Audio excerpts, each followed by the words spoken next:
डर सबको लगता है। उबर राइड। रात के लगभग 11:30 बजे का समय था। नशे में धुत 3 लड़के काफी देर से एक ऑटो की तलाश कर रहे थे, लेकिन बारिश की वजह से सड़क पर कोई भी ऑटो नजर नहीं आ रहा था। वो तीनों टैक्सी बुक करने की भी कोशिश करते हैं, लेकिन बारिश की वजह से किसी के भी फोन में नेटवर्क नहीं आ रहा था। तभी अचानक मयंक के फोन में नेटवर्क आया।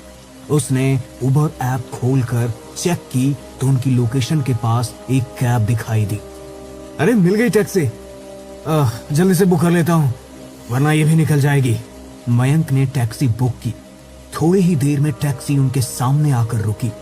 उन्होंने देखा कि टैक्सी में ड्राइविंग सीट पर एक फीमेल ड्राइवर बैठी है।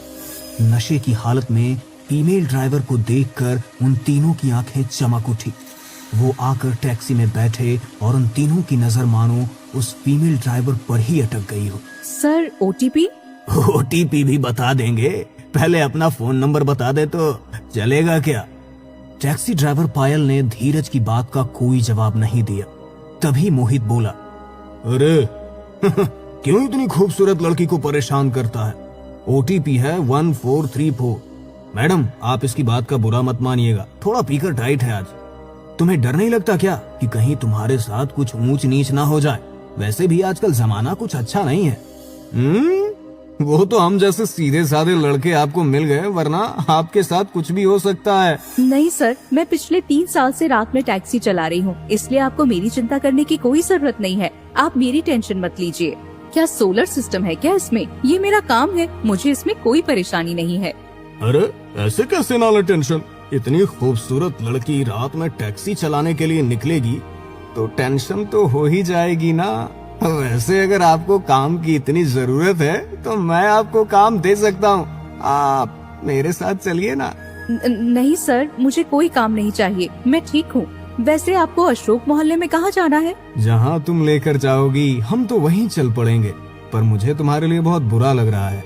इतनी प्यारी लड़की को ऐसा काम करना पड़ रहा है। कितनी खूबसूरत आंखें हैं तुम्हारी, कितने खूबसूरत होठ।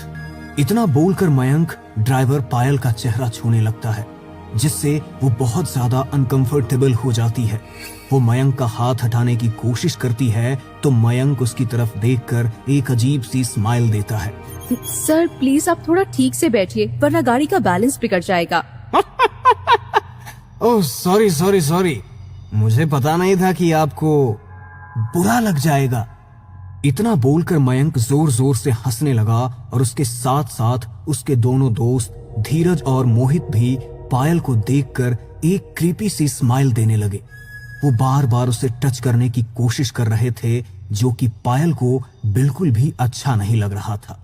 उसने कई बार उन्हें मना करने की कोशिश की, लेकिन वो उसकी बात सुन ही नहीं रहे थे। इतनी छेड़छाड़ और बदतमीजी होने की वजह से पायल की आंखों से आंसू छलक गए थे, लेकिन वो काम करने को मजबूर थी, इसीलिए अपनी आंखों के आंसू पोंछकर खुद को संभालते हुए उसने ड्राइव करना जारी रखा। रास्ते पर कुछ दूरी तक तो आसपास कुछ गाड़ियां थी,